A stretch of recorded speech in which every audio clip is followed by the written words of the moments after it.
Hey folks, and welcome back to Fireside Farms. My name is Megan, and today we are going over the entire 2022 gardening year in review. This isn't going to cover the homestead or any animals or anything like that. We're just going to be covering the garden.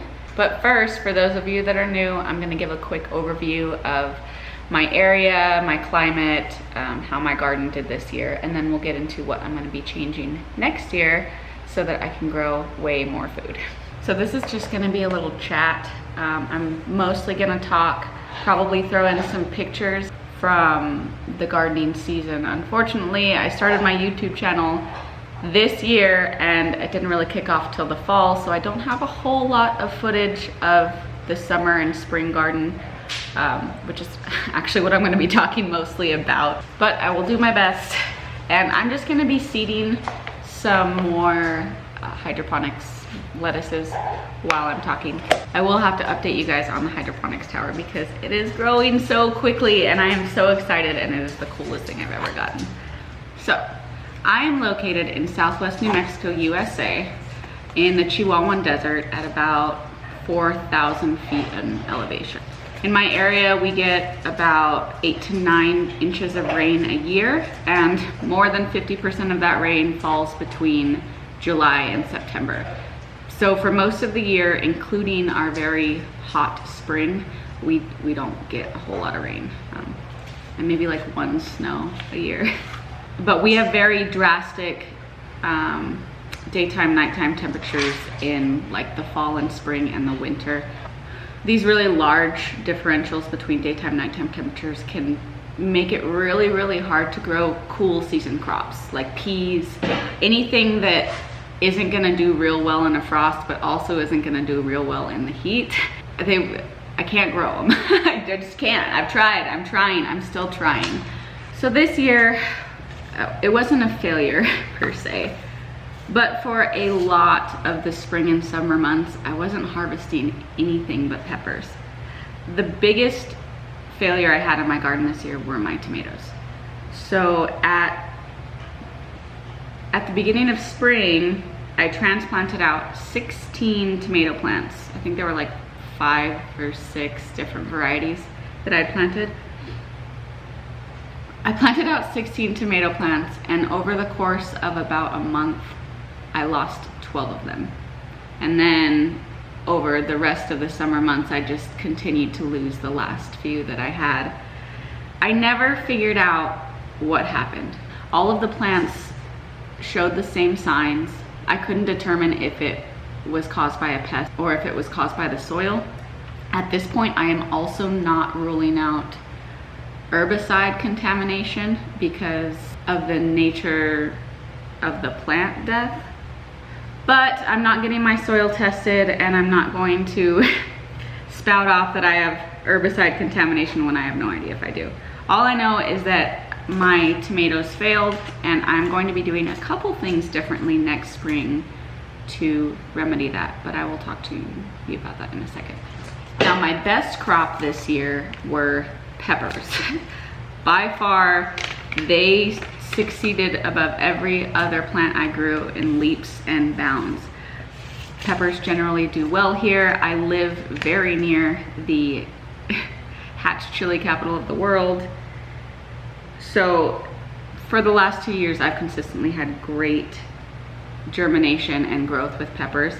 The only thing that changed this year was how many I planted. I had tons. I had over 20, actually over 30 plants. I relegated all my peppers to one bed on the southwest corner, and then I also transplanted green and red chilies into my garden midsummer, which actually also did really well despite being transplanted in the most brutal heat. So I did one thing different this year that I didn't do my first year, and I bought a garden planner. It was okay, I got it off of Amazon somewhere. But what it did do was remind me to keep weather records and plant records of everything, which actually helps me tremendously now because I'm able to relay all this information to you. I have it written down. So in April, which is when I transplanted out all of my summer crops, I transplanted them out. I have my last recorded frost date because I was checking the weather every night. on April 13th, and it was 28 degrees that night. And then the next day I planted out my tomatoes, and they did end up making it. I had planted out 4 tomatoes a week prior, and they died in a frost. But this set of 16 tomatoes I planted out on April 14th, and there were no more frosts after that. The daytime temperatures in April, the same month that it was still frosting and I couldn't plant any of my plants out, it was 90 degrees during the day. So that heat during the daytime, like straight off the bat, you know, these plants just got transplanted. They're gonna go through transplant shock. They're still suffering from really cold nights in the 30s and 40s, which they don't like. And then they're getting blasted during the day with 90 degrees, and they just, everything looked so terrible. Of course, we're not getting any rain. I don't know if we got any rain till July, actually. But it caused the plants to struggle a lot. At the beginning of this spring, I also didn't have the permanent shade cloth structure that I now have. That came a couple weeks later, and them being in the direct sunlight with those temperatures, it was brutal. I'm sure that helped along whatever issues my tomatoes were having, and just they all went kaput. And because of the heat and just the terrible start that all of my plants got, I didn't harvest any beans over the summer. They wouldn't set any fruit. My ground cherries fell to disease and they had trouble setting fruit. I had no cucumbers. They didn't set any fruit. My tomatoes, the couple that did live, they didn't set any fruit during the summer months because it was too hot. They were dropping blossoms left and right. They made it through to our monsoon season in August, where they started producing fruit. But at that point, with the rains and the humidity, I quickly lost them to blight. It was just, it sounds so terrible. It was pretty terrible. But peppers, oh my goodness, I had so many peppers and it was amazing. And because of the abundance of peppers that I had, for the first time, I was able to have enough to know what I was gonna need for preservation purposes for the next year. You know, when you're starting out your garden, or if you guys are starting out a small garden, you're gonna be growing enough, maybe a little bit of preservation, but mostly it's gonna be fresh eating. But since I was able to grow more plants this year and I had leftovers, now I can come back this year and be like, okay, I need more of this to preserve for hot sauce. I need less of this because we didn't eat as much. You know what I mean? So having that abundance in peppers was really, really beneficial for me, even though, you know, I didn't get a whole lot of anything else, but that's okay. But it's when we get to the fall crops that I really had some success comparatively to the first year that I tried to grow fall crops. Because I had a larger indoor grow setup this year, I was able to start all of my brassicas, my cool weather crops such as broccoli, cauliflower, Brussels sprouts, indoors during the heat of the summer. And for the first time, I actually got broccoli and cauliflower to harvest this year. So what I ended up doing this last year in 2022 was I started my brassicas in August and then I transplanted them out in September. I had a lot of the plants not fully mature before the really cold nights came in October and November.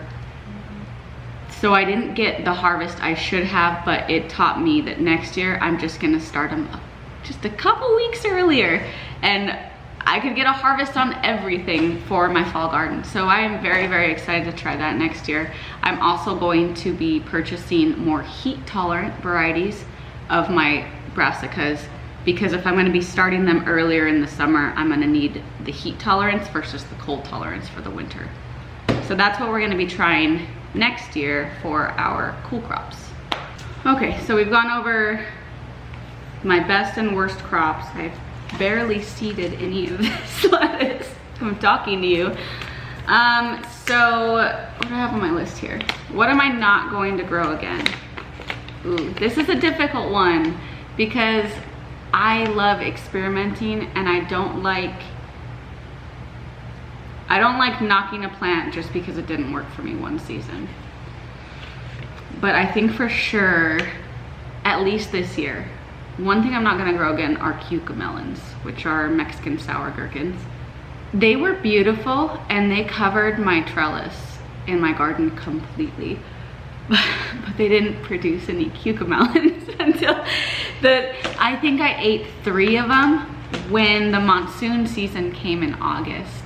They really ramped up because they love the humidity and the moisture.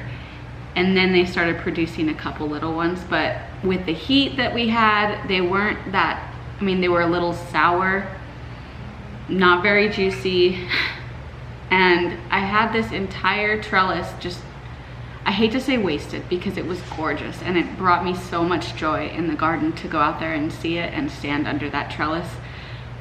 But I could have grown something that would have produced something like beans. I mean, you know, at least I got beans at the end of the summer. But I think at least for this year, I'm gonna leave out the cucamelons because they're fun, they're a novelty, they're cute, but they don't really provide a lot of food. So I would rather try some different types of beans, some more heat tolerant pole varieties, and see how those do on the trellis. And then maybe in the future, give the cucamelons another go. Another thing I might not give any space to this year are ground cherries. Now, I had moderate success at the beginning of the spring last year with the ground cherries. Then I had some really weird flea beetle problem, which I've never had flea beetles here before. But they made it to my garden and they decimated those ground cherries. It was the ground cherries and then my zinnias, and then they started attacking my cucumbers. And I've never had flea beetles before, but I've also never had ground cherries before. I don't like that they were a trap crop for a pest that they brought in. And also, they taste good, they're cute, they're excellent to snack from in the garden, but they don't really produce a whole lot for me in my heat for me to do anything with them. I would need probably 2 4x8 beds full of ground cherry plants to like harvest enough to preserve in a jelly or a jam. So they are cute, they are tasty. I'm probably not going to give them any space in my garden this year just because I have so many plans for crops that I do actually want, you know, large productions from. Another one I definitely won't be growing this year because it did so badly last year are scarlet runner beans. I wanted to try them, they're beautiful. It's too hot here. They just died. I mean, they didn't even produce hardly any foliage before the whole plant petered out.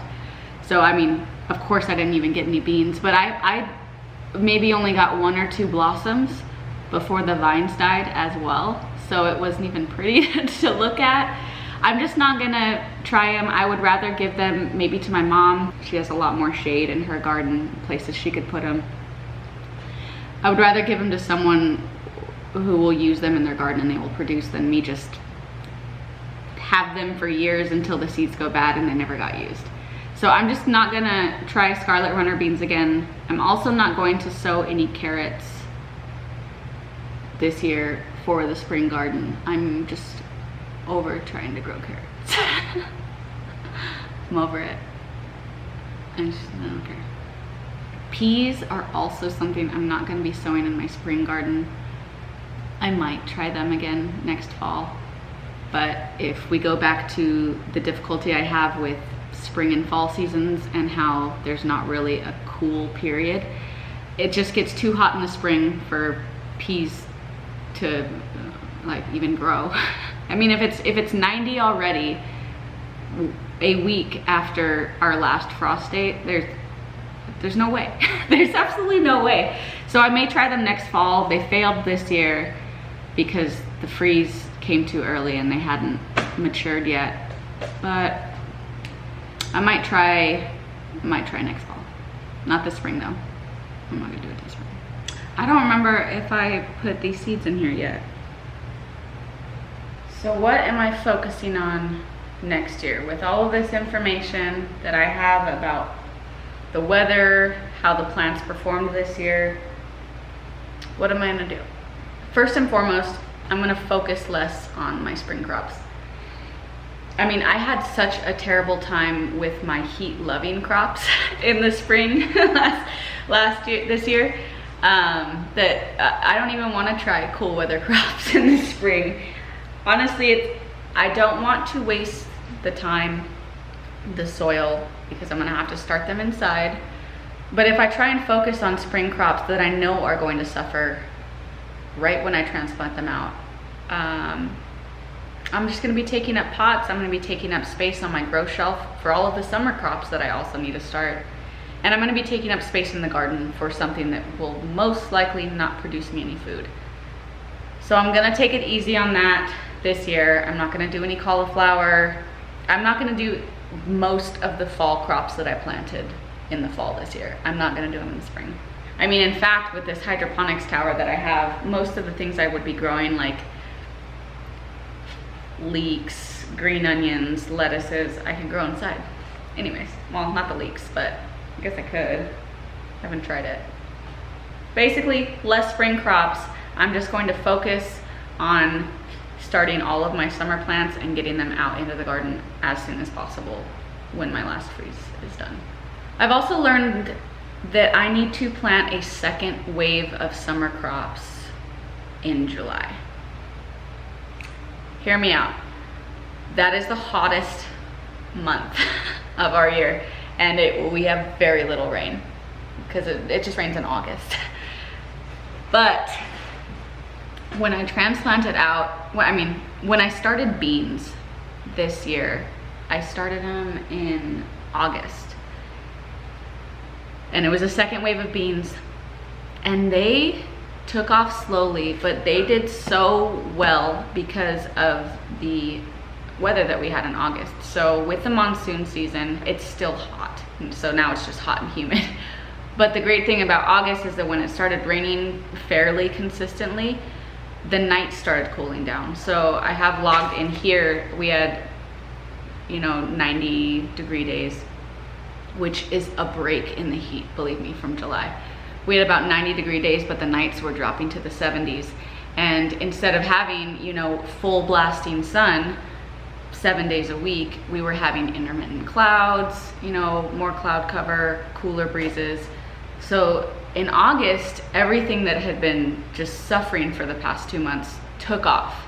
And I think I want to plant my second wave of summer crops, so that would be like squash, the zucchinis, beans, something that's going to produce fairly quickly, summer squash I mean. A second wave of those in late July, so that as they are seedlings, they are now growing through our monsoon season. Not that they did poorly this year, but I think if I'd planted them just a couple weeks earlier, I would have gotten a better harvest because they would have had the full monsoon season and all of that awesome rain from the beginning of their lives.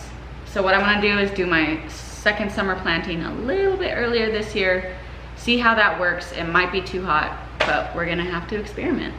Also, the fall crops that I start this coming year will be started earlier, so I will start them indoors in July, transplant them out with the monsoon season in August.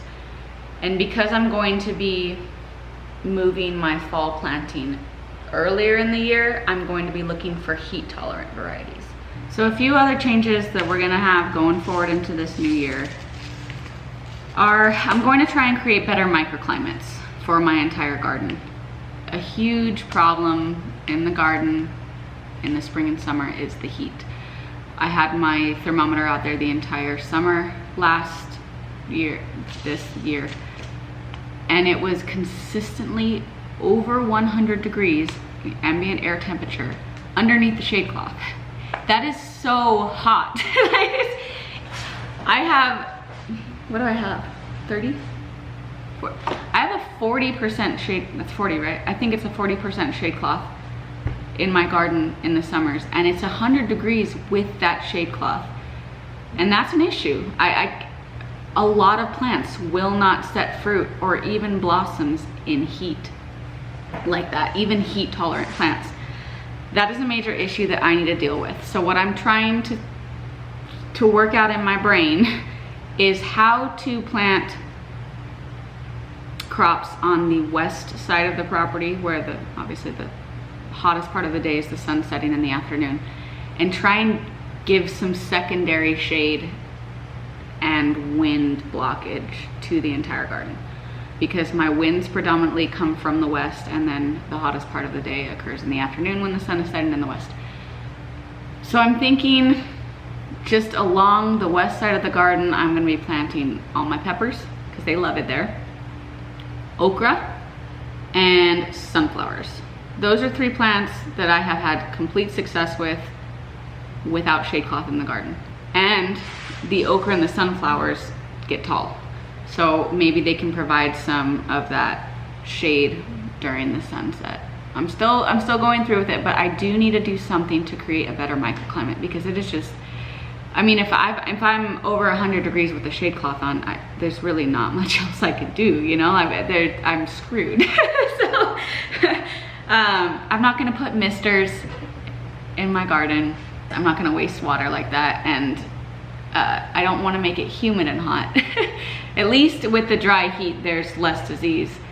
But yeah, so no misters. I'm not gonna go heavier on the shade cloth because the plants need the sunlight.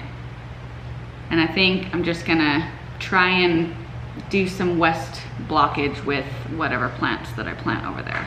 I'm also gonna extend my shade cloth structure to the north, because all of the plants that I had in my in-ground garden last year fared terribly under the direct sunlight. And I'm talking like southern cowpeas did poorly, the okra stunted. It still did well, it still grew, it still produced okra unlike anything else, but it stunted because it's so hot and radiating heat right under that direct sun.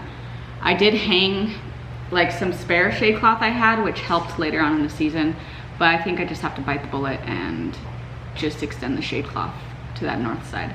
I'm not going to be extending it anymore to the east, because really I'm fine with, as the sun's setting to the west, that shade cloth shade is slowly coming eastward, the angle of the sun.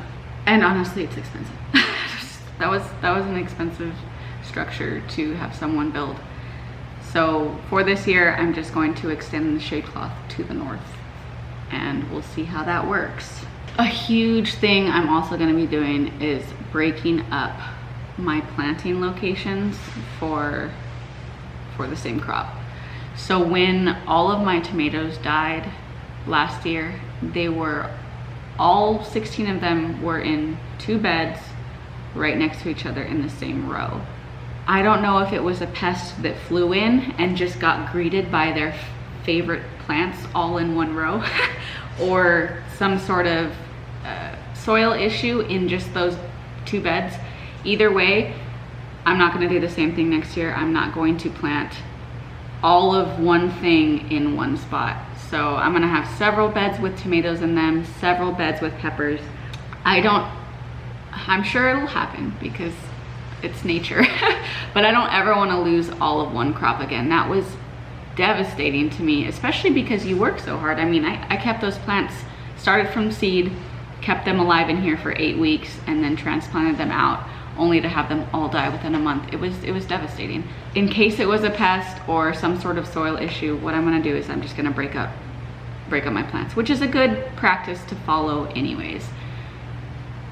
It's always a good idea to break up plants in different spots, because if you have a pest, you know, that goes over here to this tomato, it may not notice this one over here, so this one will be safe. I'm just gonna do a better job at separating that this year. My experience has also changed the way I shop for seeds. So this year was the first year I actually bought hybrid seeds, which I'm not gonna go into the difference between heirloom, hybrid, blah, blah, blah, all that stuff today. To me, there's nothing wrong with hybrids besides the fact that I won't be able to save the seeds from them and get an identical plant. That's not an issue for me this year. What I want to learn is what varieties work in my area. That is a huge goal of mine this year, because I've really noticed that although I like a pretty garden, I really like food coming out of it more. So, and I will always grow the pretty things, the flowers, the novel, cool plants that I find in various seed catalogs. But I am going to take a harder focus this year in production and trying to find plants that work in my area, because it's only gonna get hotter. The desert that I currently live in is not going to ever turn into a rainforest. It's just going to get more hot and more dry. So I need to start planning for that and finding varieties that will consistently produce every year in my climate so that I can get food every year.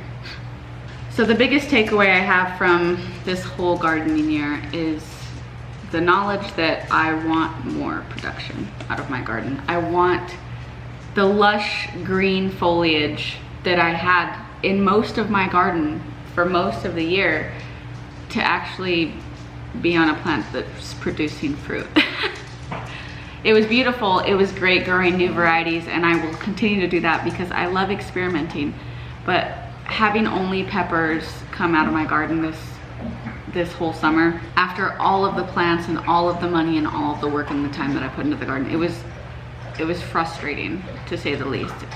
And especially with inflation and ramping food prices, I find it really imperative that I am able to produce more food here on my property next year than I did this year. And hopefully every year after that.